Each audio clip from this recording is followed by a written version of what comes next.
네, 어제 이 콜럼버스 데이 휴일 잘 쉬셨습니까? 저는 핑계김에 좀 잘 쉬었습니다. 자, 한국의 그 작가 한강 씨의 그 노벨 문학상 수상.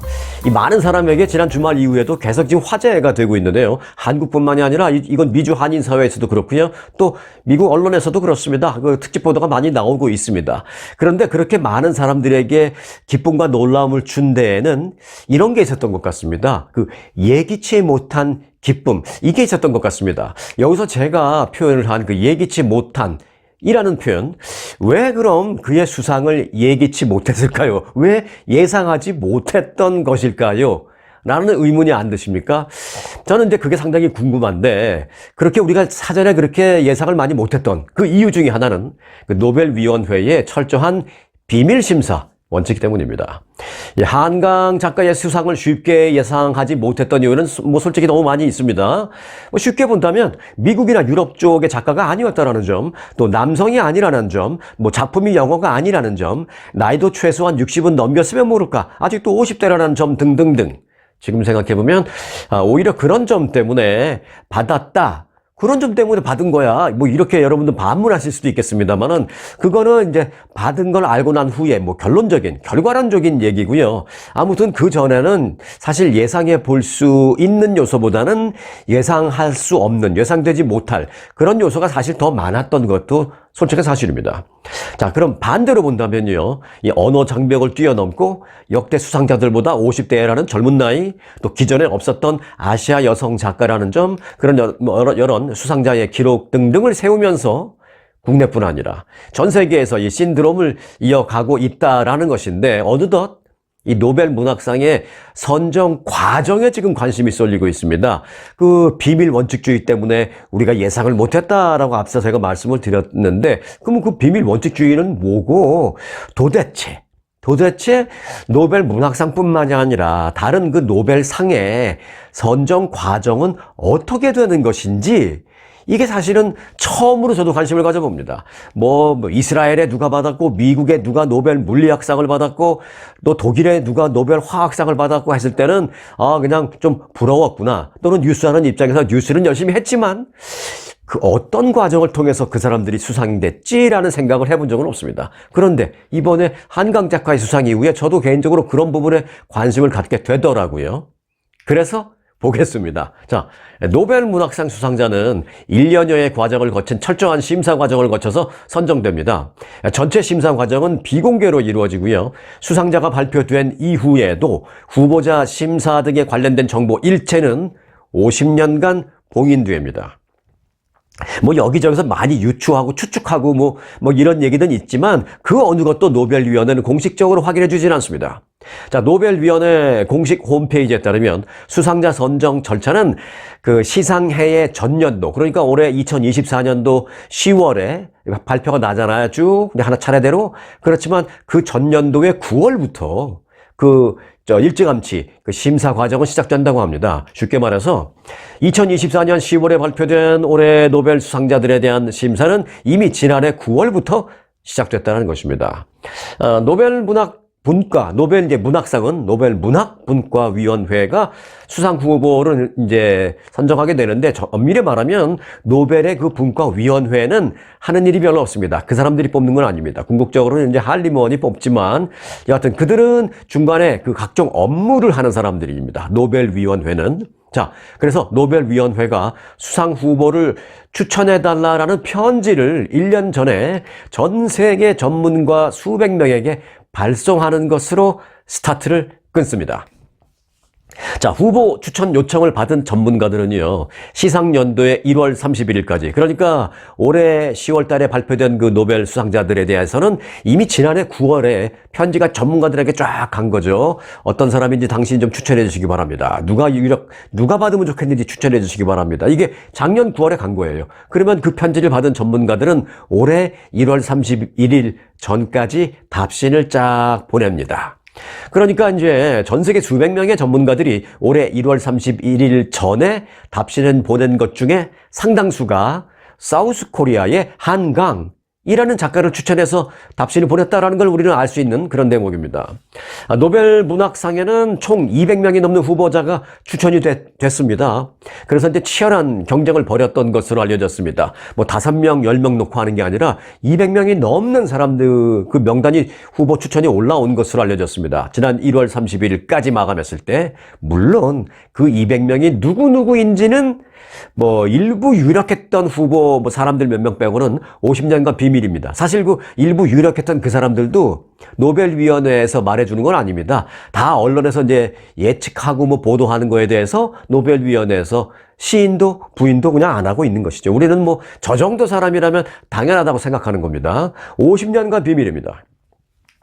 노벨위원회는 엊그제 말하기를 스웨덴 할리먼이 올해 노벨 문학상을 한강 작가에게 수상하기로 결정하기 전까지 220명의 후보자 목록을 갖고 있었던 사실을 여러분은 알고 있었습니까? 라고 그거 하나는 비하인드 스토리로 소개했습니다. 뭐 220명이라는 정도는 비밀이 아니고 그까짓 걸 220명이라는 거를 사람 명단 공개한 것도 아닌데 그 220명이라는 숫자까지는 굳이 50년 동안 봉인해 놓을 필요는 없다라는 것이죠. 그래서 그거 하나는 비하인드 스토리로 소개를 했습니다.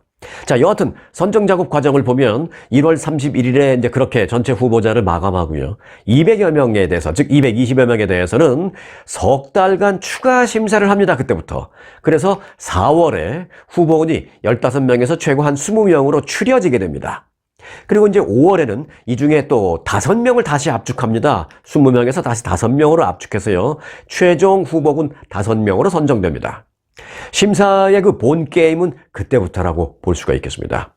18명으로 이루어진 스웨덴 할리먼 심사위원들이 이들 5명의 작품을 그때부터 이제 직접 읽고 평가하는 일이 시작되기 때문입니다. 물론 거기 5명이 올라올 정도의 작품이면 이 할리먼 사람들이 그 사람들 작품 이미 다 읽었죠. 하지만 읽었어도 자신들이 그냥 평소에 취미생활로 그냥 일반적인 책 읽듯이 읽은 것과 자 이제부터는 심사를 해야 된다라는 생각으로 읽는 것과는 다르니까 이미 읽었다 하더라도 이제 다시 읽기 시작합니다.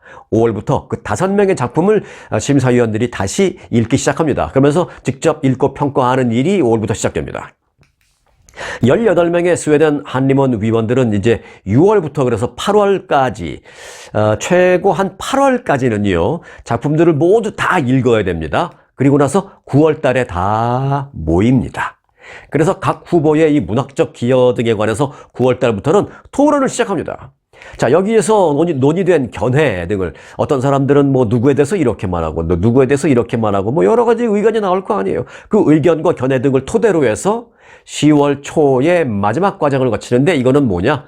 투표입니다. 10월 초에 이제 18명의 한림원 위원들이 투표 과정을 거쳐서 과반 표를 얻은 작가가 수상자로 선정되는 과정을 거치게 되는 것입니다. 이제 마지막 남은 5명을 상대로 투표를 거치니까 뭐 9명 이상 표를 얻어야 9표 이상 얻어야 되겠죠. 한강 작가가 이제 그렇게 됐다라는 것을 우리가 알 수 있는 대목입니다. 한강 작가 역시 이제 올 초 220명 가운데 1명이었습니다만은 1차로 한 20명 정도의 예비 압축 절차를 거쳐서 본선에서 5명 안에 들어간 뒤에 나머지 4명의 쟁쟁한 후보들과 결혼 끝에 과반 표를 얻어서 승리를 했다. 수상자가 선정이 됐다. 뭐 이렇게 되는 것입니다. 노벨위원회는 노벨재단의 그 규정에 따라서 후보자에 대한 정보는 공적이든 사적으로든 50년간 공개하지 말도록 지금 제한하고 있다라는 말씀 다시 한번 드립니다. 자, 이에 따라서 이제 한강 작가와 함께 어떤 사람들이 최종 후보자 명단에 올라가서 한강 작가와 결혼했는지에 대해서는 우리가 추측은 해볼 수 있지만 정답은 모릅니다. 앞으로 반세기 동안 깜깜이 상태로 비밀에 붙여질 수밖에 없는 게 룰입니다, 룰. 자, 이처럼 철통 보안 속에서 심사가 이루어지면서 매해 노벨상 시즌이 되면 수상자를 둘러싼 무성한 관중이 나옵니다. 올해에도 온라인 베팅 사이트 등에서 호주 소설가 제럴드 머네인이라는 작가, 또 중국의 작가 찬쉐, 또 카리브해 출신의 자마이카 킨케이드라는 작가, 또 캐나다의 시인 앤 카슨 등의 노벨 문학상 수상이 점쳐졌습니다. 그 사람들을 향해서 노벨위원회에서 누가 하나 뭐 시인한 적도 없는데 자기들끼리 막 배팅하고 그러는 거예요. 여기에 한강 작가한테 배팅한 사람은 거의 없었습니다. 물론 앞서 말씀드렸다시피 이는 모두 유력한 관측이었을 뿐 그 어느 것도 스웨덴 할리먼이 공식적으로 확인해 준 것들은 아닙니다. 그래서 이제 관측, 예상 등등이 난무하고 무성할 수밖에 없는데 이 한강 작가의 수상은 그야말로 거의 모두 예측하지 못했기 때문에 더 기쁨이 크다, 뭐 이렇게 얘기할 수가 있습니다. 다만 여성 수상자가 올해는 될 것이다라는 정도의 관측은 적중했습니다. 그런데 그 관측은 뭐 너무 쉬운 겁니다. 할리먼은 12년 전이었죠. 지난 2012년 그 이후에는요. 거의 예외 없이 매년 남녀를 번갈아서 수상자로 선정해 왔기 때문에 네, 올해는 뭐 여성 수상자가 될 것이다라는 그런 관측은 솔직히 뭐 저도 할 수 있었습니다. 그 정도는. 자, 올해도 그냥 그 관행이 그대로 지켜졌기 때문에 뭐 그건 어려운 건 아니었는데 뭐 예를 들면 지난 2022년에는요. 프랑스의 여성 작가 아니 에르노가 받았고요. 또 작년에는 노르웨이의 남성 작가 이온 포세가 받았습니다. 그러니까 또 올해는 여성이 됐다. 뭐 이거는 뭐 웬만하면 누구나 다 예측할 수 있는 거죠. 자, 한 가지 짜투리 뉴스를 좀 전해드린다면요. 노벨위원회의 이같이 그 철저한 비밀주의 원칙에도 불구하고 과거에 수상자 이름이 사전에 유출돼서 큰 논란이 됐던 적도 있었습니다. 스웨덴 할리먼은 지난 2018년이었습니다.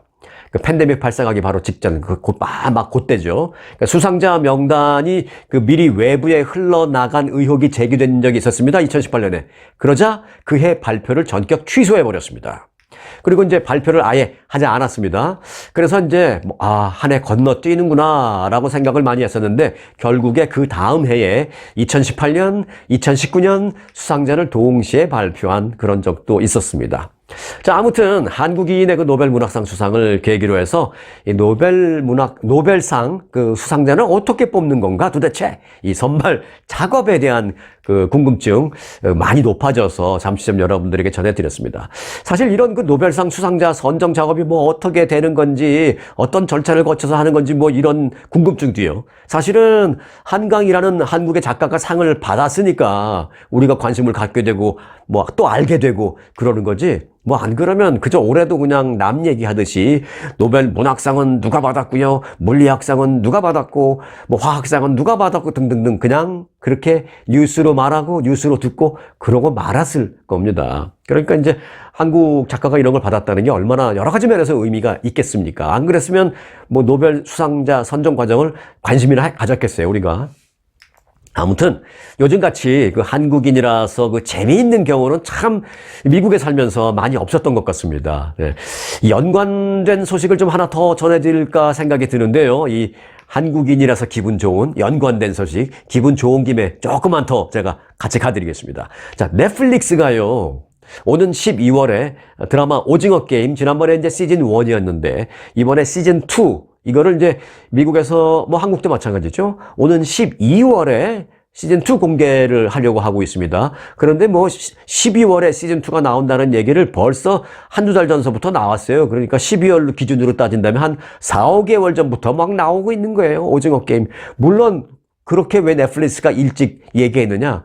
팬들이 오징어 게임 시즌2 언제 공개해요? 하도 그러니까 한 두어 달 전부터 얘기했어요. 12월부터 공개한다고. 자, 12월에 시즌2 공개를 앞두고 있는데 그에 앞서서 이 드라마에 등장했던 것과 유사한 게임을 직접 경험할 수 있는 소위 체험 존이 뉴욕에 개장했습니다. 넷플릭스는 뉴욕 맨하탄 코리아타운 인근의 그 맨하탄 몰에 오징어 게임 체험 존을 개설했다라고 밝혔습니다. 이 방문자들은 약 1시간 동안 이곳에서 드라마 오징어 게임 속의 여러 가지 게임 장면을 그대로 해볼 수 있습니다. 뭐 한 5가지 게임 정도 된다는데요. 예를 들면 뭐 무궁화꽃이 피었습니다. 이건 당연히 해야죠. 그리고 뭐 구슬치기 등등의 그 게임을 한 5가지 정도 준비했다는데 팬들이 직접 체험해 볼 수 있는 그런 공간을 만들었다라고 합니다. 그러니까 뭐 미국 팬들이 너무너무 좋아하는 거예요. 뉴욕 그것 때문에 그거 해보려고 뉴욕 가겠다라는 사람도 생길 정도로 생각해 보면 뭐 저희 어렸을 때 무궁화꽃이 피었습니다. 그냥 심심하고 할 일 없으면 하는 거죠. 그리고 무슨 특별히 무슨 도구가 필요한 것도 아니고, 또 구슬치기. 요거는 그래도 구슬 정도의 게임 도구는 있어야 되죠. 그거는 이제 엄마한테 얘기해서 그 정도는 좀 사야 되죠. 그렇지만 뭐 우리가 학교 끝나고 친구들하고 그냥 수시로 했던 게 구슬치기요. 무궁화꽃이 피었습니다. 게임이요. 막 이런 거잖아요. 우리는 어렸을 때 그냥 그렇게 심심해서 하던 그런 게임을 지금 50년, 60년이 지나서 이 미국에서 미국 사람들이, 전 세계 사람들이 이걸 돈 내고 체험하겠다는 겁니다. 아, 돈 내고란 얘기는 앞서 제가 안 드렸죠? 맞습니다. 돈 내고예요. 자, 게임 체험장에는요, 한국 스낵류, 한국 과자들을 맛볼 수 있는 나이트 마켓. 나이트 마켓, 그러니까 굉장히 멋있어 보이죠? 한마디로 야시장. 어두워진 이후에도 불을 켜놓고, 마켓이 오픈하고 있는, 나이트 마켓? 나이트 마트? 한국말로 야시장. 이것도 오픈했고요. 또 오징어 게임을 테마로 한 다양한 물품, 그 굿즈 같은 거 판매하고 또 옷 같은 것도 판매하는 오징어 마트. 이런 것도 함께 입점이 되어 있습니다, 거기에. 또 한인마트, 그 H마트의 팝업 스토어도 입점이 되어 있습니다. 또 거기서 게임하다가 출출하면 또 신라면, 컵라면도 먹어야 되니까. 자, 나이트 마켓, 야시장. 그리고 이제 오징어 마트, 이런 것들은 이제 무료로 입장할 수 있습니다만은, 앞서 제가 말씀드렸던 그 게임과 이런 걸 즐기기 위해서는 돈을 내야 됩니다. 돈을 내야 돼요. 그래서 제가 앞서 어렸을 때 우리는 그냥 심심해서 한 게임들을 지금 5, 60년이 지난 지금 전 세계 사람들이 돈 내고 해라고 말씀드린 게 바로 이것 때문이에요. 이들은 돈 내고 해야 되는데, 제일 싼 티켓이 $29, 그리고 제일 비싼 티켓, 거기 있는 모든 걸 다 할 수 있는 티켓은 $59. 1인당 $29 내지는 $59를 티켓을 주고 구매를 해야 이걸 즐길 수 있다라는 것입니다. 그러니까 이 정말 핫한 인기 있는 우리 한국의 그런 게임을 공짜로 즐기게 안 하겠다는 거죠. 네, 좋습니다. 마음에 듭니다. 돈 받아서 좋은 곳에 써야죠. 자, 넷플릭스는 뉴욕 그 체험존에 이어서 이달 안에 스페인 마드리드에도 추가 체험존을 개장할 예정이 있고요. 그리고 오는 12월에는 호주 시드니에 체험존을 낼 예정이고, 내년 1월에는요, 한국 서울에 오징어 게임 체험존을 추가로 개장할 계획이다라고 밝혔습니다. 요즘은 어딜 가나 이 코리아입니다. 미국에서도 마찬가지입니다. 오히려 한국에 계신 분들은 모르시죠? 느끼실 수 있나요? 많은 외국인들이 놀러와서 막 한국말도 열심히 하고 그러니까 좀 한국에서도 느끼시나요? 네, 그러시라고 생각이 되는데, 미국에 살면서 우리는 더 많이 느끼죠. 20년, 30년 더 일찍 이민 오신 40년, 50년 전에 이민 오신 분들은 어디 가서 그냥 코리아라고 얘기하면 주눅 들고 그렇게 이민 생활을 하셨잖아요. 30년 전도 마찬가지도. 근데 최근에 한 10년, 20년 전부터는 코리아 어디 가나. 특히 이제 최근에 한 5년, 10년 사이에는 미국에서 어디 가나 코리아입니다. 바야흐로 지금은 사우스 코리아 시대입니다. 자, 그런데 사우스 코리아 얘기하니까 지금 전해드려야 되겠다라는 생각이 드네요. 지금 그 사우스 코리아, 한국에 정세가 좀 심상치 않습니다. 한국에서 그 누군가가 보낸 그 드론이 북한의 방공망을 뚫고 평양까지 날아가서 그 평양 상공에서 전단지를 공중에 살포한 그런 일이 있었잖아요. 그래서 그 일 때문에 북한이 연일 입에 담지 못할 심한 발언에다가 군사적인 긴장을 고조시키고 있습니다. 실제로 휴전선 인근의 대공포대는 사격 명령이 내려지면 언제든지 남쪽으로 포를 발사할 수 있는 소위 완전 사격 준비 태세, 이제 북한식 표현으로는 그렇게 합니다. 완전 사격 준비 태세를 갖추었다 라면서 북한은 이제 그 긴장의 수위를 높이고 있는데요. 자, 그 뉴스도 그 뉴스지만 저는 이제 이와 관련해서 도대체 과연 누가 그 드론을 평양으로 보냈느냐 하는 게 개인적으로도 가장 궁금합니다. 결론부터 말씀드리면 아직 공식적으로 어디다라고 확인된 건 없습니다. 하지만 우리가 몇 가지 가능성을 좀 유추해보는 노력은 하고 싶습니다. 잠시 보겠습니다. 북한은 그 무인기에 대해서 단순한 드론이 아니라 발사대나 활주로가 있어야만 이륙 가능한 그런 무인기다라고 말하고 있습니다. 우리가 저도 드론 한동안 많이 갖고 놀았습니다만은 공책 사이즈, 태블릿 사이즈 정도 되잖아요. 이렇게 땅에 있다가 조정을 하면 그 자리에서 바로 올라갑니다, 이게. 근데 그런 게 이제 드론인데 지금 얘기하는 것은 그렇게 되는 것이 아니라 약간 비행기처럼 일정 부분 짧지만 그래도 그 소규모 활주로 같은 게 있어서 이렇게 올라가야 되는 그런 무인기다. 흔히 애들 갖고 노는 드론이 아니다. 이렇게 강력하게 얘기하고 있는 거죠, 북한은. 실제로 사진 보니까 그런 건 맞는 것 같습니다. 그래서 그 무인기 사건의 주범은 대한민국의 군부 쓰레기다! 라고 정말 듣기 싫은 그런, 심한 발언을 계속하고 있습니다. 하지만 한국군은 확인 불가다, 확인해 줄 수 없다라는, 이건 이제 뭐 전략적인 모호성입니다. 이거를 뭐 한국군이 보냈다고 해서 그래요, 우리가 했어요 하는 것도 뭐 그럴 필요 없죠. 또 한국군이 안 했다 하더라도 내가 한 게 아닌데 나도 모르겠는데, 이것도 말이 안 되죠. 당연히 파악은 하고 있겠습니다만은 그렇다고 해서 그거를 얘기할 필요는 없습니다.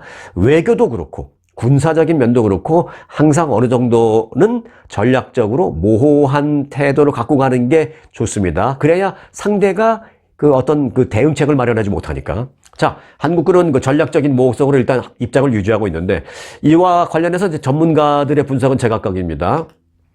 자, 몇 가지 시나리오가 나오고는 있어요. 일부 전문가들은 비밀 작전에 동원된 한국의 군 자산일 가능성이 물론 있다. 한국 군이 보냈을 가능성이 있다라는 뭐 그런 의견도 있습니다. 하지만 제가 봤을 때는 아닌 것 같아요. 한국 군이 뭐 무인기 같은 무슨 드론 같은 거 해서 거기다가 삐라 뿌리고, 이게 전단지라고 제가 앞으로는 말하겠습니다만은 소위 말하는데 삐라잖아요. 그거 뭐 군이 그런 거 뿌리고 그럴 거는 아니라고 생각을 하고 있습니다. 그 외에 이제 또 다른 그 의심되는 부분이 이제 탈북단체인데, 남한에 있는 그 탈북단체의 전단 살포 목적으로 띄운 무인기 가능성도 무게가 좀 실리고 있습니다.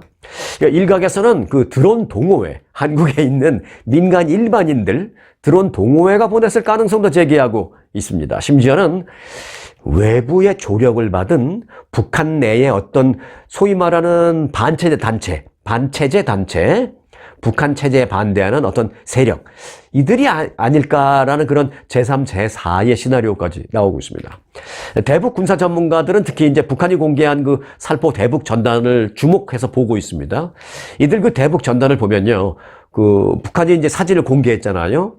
평양 침투 무인기 사진하고 더불어서 그 실체가 있는 몇 안 되는 증거물을 좀 사진으로 올렸는데, 좀 흐리게 처리된 그 대북 전단지, 소위 말하는 그 삐라, 그 전단지를 보면 뭐라고 써져 있냐면, 자기 배 불리기에 여념없는 김정은이라는 글씨가 써져 있습니다. 자, 이제 요 내용을 잘 기억하세요. 자기 배 불리기에 여념없는 김정은이라는 이제 그런 글이 쓰여져 있고, 또 김정은의 스위스 명품 그 IWC 시계 딱 차고 있는 모습, 그리고 딸 김주혜가 크리스찬 디올 그 겨울철 두툼한 예쁜 그 패딩을 딱 입고 있는 그 모습, 그 사진이 딱 실려 있습니다.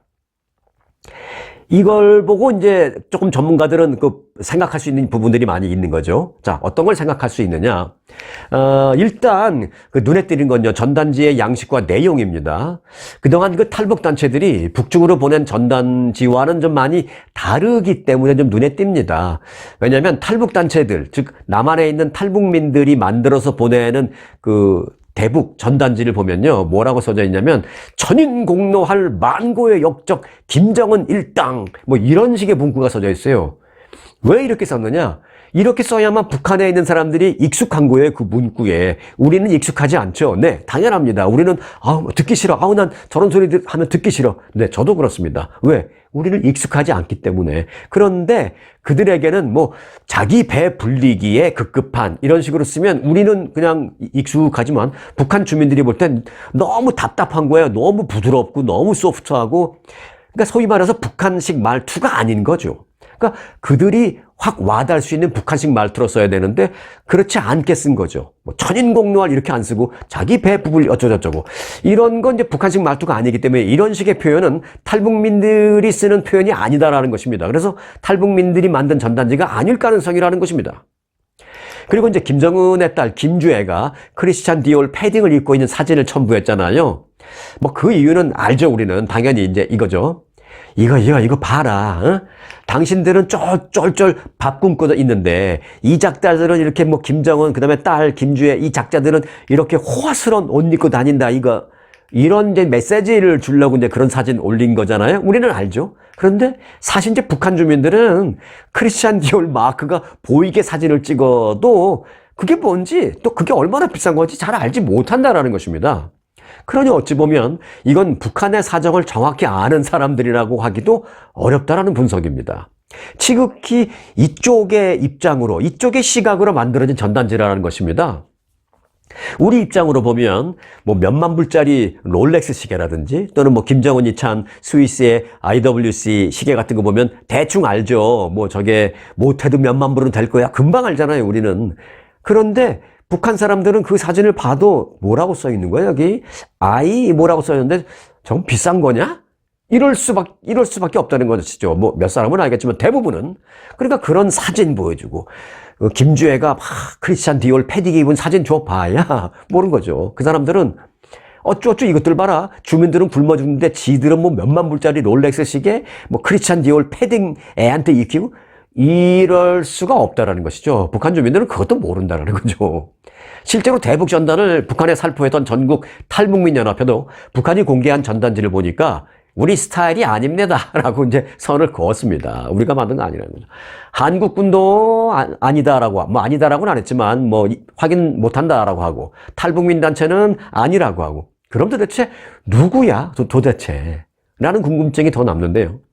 이에 따라서 이제 드론 동호회와 또 동호회와 협업한 어떤 아마추어 대북단체 뭐 이런 소행일 가능성도 제기되고 있습니다. 실제로 이제 한국 내 드론 동호회원들이 과거에 드론을 보내서 북한을 촬영한 전례가 사실 여러 차례 있었습니다. 그리고 이제 실제로 최근 민간 동호인들 활동이 굉장히 한국에서 왕성해집니다. 한국에서 그 드론 동호회가 최근에 굉장히 급격히 발전하고 커졌어요. 그리고 이제 드론 기술력도 굉장히 커졌기 때문에 자금만 어느 정도 있다면 기술적으로는 충분히 가능하다라는 것입니다. 자, 여기에다가 소수 의견입니다만은 북한 내부 소행이라는 주장도 힘을 얻고 있습니다. 한국 국가정보원 첩보에 따르면 북한에는 올해에 새조선, 이제 뉴조선이라는 뜻이죠. 새조선이라는 북한 내 체제 전복을 도모하는 자생 세력이 조직되고 있다라는 첩보를 입수했다라는 것입니다. 그리고 얼마 전 그 미국의 CIA가 북한 정보원 모집 공고를 냈잖아요. 인터넷에 북한 사람들 보라고. 그것도 물론 북한에서 몰래 인터넷 하는 사람 보라고 CIA가 모집 공고를 인터넷에 올렸습니다. 어차피 몰래 보는 거 다 알고 있으니까. 그리고 여러분들이 몰래 봤으면 우리한테 연락도 몰래 하세요. 그리고 몰래 한 내역도 바로바로 지우세요. 뭐 이런 식으로까지 아주 자세하게 그것도 북한 말투로 그렇게 할 만큼 북한에 자꾸 이게 찔러보는 거죠. 그런 만큼 지금은 이제 북한의 이제 반체제 세력이 어느 정도 조금 있다라는데 그들이 외부 세력에 좀 도움을 받아서 어디선가 한 게 아닌가 이런 가능성도 배제할 수 없다라는 분석도 나오고 있습니다. 그래서 이제 한국군이나 탈북 단체가 보냈다라는 분석보다는 오히려 한국의 뭐 일반인 동호회나 또는 북한 내 반체제 세력에 대한 가능성이 오히려 조금 더 힘을 받고 있는 그런 상황입니다. 아무튼 한국군이 보냈던 그저 드론 동호회가 보냈던 아니면 북한 입장에서는 이제 그것도 중요하지만 북한 입장에서는 그것보다 더 중요한 게 뭐냐? 막아내지 못했다라는 사실이죠. 막아내지 못하고 평양 상공이 뚫렸다라는 사실이죠. 그것 때문에 이제 자괴감에 빠진 겁니다. 그래서 자신들이 어떤 아킬레스건을 건드렸다라는 각종 그 비난 전단이 쏟아졌다라는 점에서 자신들이 아킬레스건을 건드리는 그런 비난 전단이 쏟아져 내렸다라는 점에서 그들이 이제 더 분개하고 더 놀라는 거죠. 더 놀랄수록 분개한 척하는 거죠. 그래서 대남 강경 입장을 더욱 단호하게 취하면서 그러면서 이제 내부 단속에 주력하면서 자기들이 또 내부적으로 야 이거 혹시 우리 내부 소행 아니냐 날래 찾아보라고 하면서 이제 내부적으로 아마 찾을 겁니다. 자, 그 과정에서 당분간 한국에서는 이제 어떤 군사적인 긴장 계속 이제 긴장 상태는 좀 고조될 거는 뭐 어느 정도 기간 동안에는 뭐 피할 수 없는 상황이다라는 생각이 듭니다. 더군다나 이제 다음 달에 미국의 대통령 선거가 있기 때문에 그때까지는 여하튼 북한이 조용히 있지는 않을 것이다. 라는 점은 우리가 예측할 수 있습니다. 단순히 뭐 말로만 떠들어도 우리가 절대 방심할 수 없지만 그 플러스 알파가 있을지도 모른다라는 생각을 늘 갖고 절대 방심하지 않는 상황에서 이 군사적 긴장 상태를 잘 대처해 나갈 수 있기를 바라겠습니다. 자, 이제 미국으로 들어오겠습니다. 이 불쌍한 북한 주민들 얘기를 하다가 조금 뭐 좀 뻘쭘하기도 하고 좀 미안하기도 하고 그런데요. 어쩔 수 없습니다. 자, 디즈니랜드에 대폭 할인 이벤트가 있어서 알려드리려고 합니다. 지금 사시고요. 지금 당장 안 가는 겁니다. 내년 봄에 날씨 좋을 때 가면 됩니다. 자, 어린이 입장료 특가. 요즘 디즈니랜드가 엄청 비싸서요. 뭐 전에는 뭐 90불, 100불 막 그랬는데 지금은 비싼 건 막 200불 이렇게 됩니다. 어린이 입장료 특가 그리고 리조트 숙박료 할인 프로모션을 실시합니다. 디즈니랜드 리조트는 이제 오는 22일부터 할인을 시작해서 대상자는 3살부터 9살 사이 어린이인데요. 1일 1 파크 입장권을 최저 $50부터 판매한다. 라고 밝혔습니다. 이건 뭐 반값 이하입니다. 완전히. 한시적으로 진행되는 이번 프로모션을 통해서 1일짜리, 2일짜리 또는 3일짜리 티켓도 선택해서 살 수 있습니다. 구입한 티켓으로 내년 1월 7일부터 3월 20일 그 사이에 날씨 좋을 때 가면 됩니다. 그리고 그 사이에 이제 아이들 봄방학도 있고 그렇죠? 그때 가면 되겠습니다. 자, 이와 함께 디즈니랜드 리조트 호텔 가운데 한 곳에서 주중 또는 주말에 4박 이상 숙박을 할 경우에는 숙박료를 최대 25% 할인받을 수 있다라고 합니다. 그러니까 거기서 이제 숙박하면서 즐길 때 호텔도 25% 할인받을 수 있고 또 그 들어가는 입장권도 뭐 절반 이하로 살 수 있고 그러니까 상당히 좋은 조건입니다, 이게. 또 일요일에서 목요일까지 디즈니 그랜드 호텔 요거는 이제 애나하임에 있습니다. 디즈니 그랜드 캘리포니아 호텔, 애나하임에 있는 거, LA 인근, 또 디즈니랜드 호텔 등의 이 프리미엄 객실을 최대 20% 할인된 가격에 판매한다는 겁니다. 예약은 앞서 말씀드렸다시피 오는 22일부터 시작되고요. 갈 수 있는 건 내년 1월 7일부터 3월 20일 사이에 가면 됩니다. 추가 정보는요, 이 디즈니랜드 웹사이트에 들어가서 보시면 됩니다. 자, 끝 소식입니다. 이탈리아의 명품 브랜드 알마니, 뭐 조지오 알마니라고 하죠. 그 알마니 그룹의 회장이 조지오 알마니인데요. 올해 90살이십니다. 90살. 이 조지오 알마니가 은퇴 계획을 밝혔습니다. 여태 은퇴 안 하셨구나. 네. 90살. 지금도 일하십니다. 근데 곧 은퇴하겠다라는 겁니다. 알마니는요. 아직 2, 3년은 더 일할 수 있지만 그 이상은 부정적이다라면서 은퇴 의사를 밝혔습니다. 조지오 알마니는 의대를 다니다가 패션 쪽으로 진로를 바꿔서 니노 세루티 남성복 디자이너로 활동을 했었죠. 그리고 1974년에 자신의 이름을 건 그 부티크를 처음 낸 이후에 여성복을 만들고 또 아이들 옷, 시계, 향수, 화장품 등등등으로 꾸준히 사업을 확장해서 지금 뭐 세계적인 패션 그룹이 됐죠. 그는 미국 경제 매체 이 포브스가 선정한 올해 세계 최고 부자 순위 177위에 이름을 올려놓고 있습니다. 그러면 얼마나 갖고 있냐 재산이? 자산 가치 114억 달러. 요걸 한국 돈으로 따지면 얼마나 되냐면요. 15조 4천 한 50억쯤 될 겁니다. 15조 4천 한 50억 원. 달러로는 114억 달러. 이렇게 추정이 됩니다. 그런데요. 알마니는 이제 자녀가 없습니다.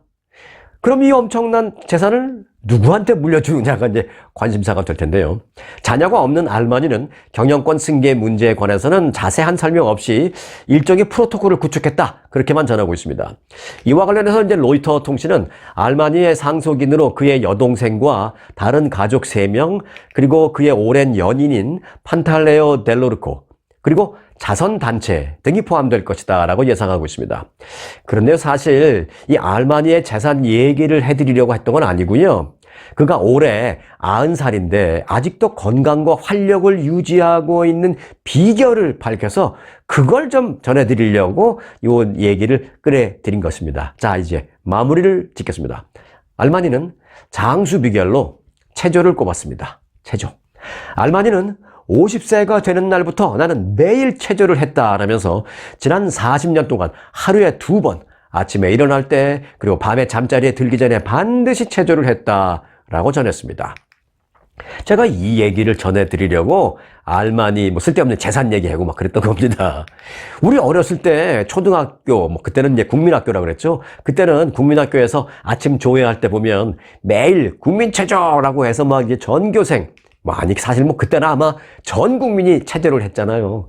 어렸을 때는 뭐 매일 시키니까 귀찮게 생각이 되면 됐는데 그럼에도 불구하고 이제 억지로 뭐 하기는 했던 그런 기억이 있는데 이게 알마니 회장님의 그 90세까지 팔팔하게 만든 이 원동력이자 장수 비결이 바로 그 체조였다라니 정말 새삼 그 체조에 대해서 다시 한번 생각해 보게 된다라는 말씀을 드리려고 알마니 재산 얘기부터 하게 됐습니다. 자, 아침 체조 오늘부터 꼭 시도해 보시기 바라겠습니다. 자, 오늘 영상 마칩니다.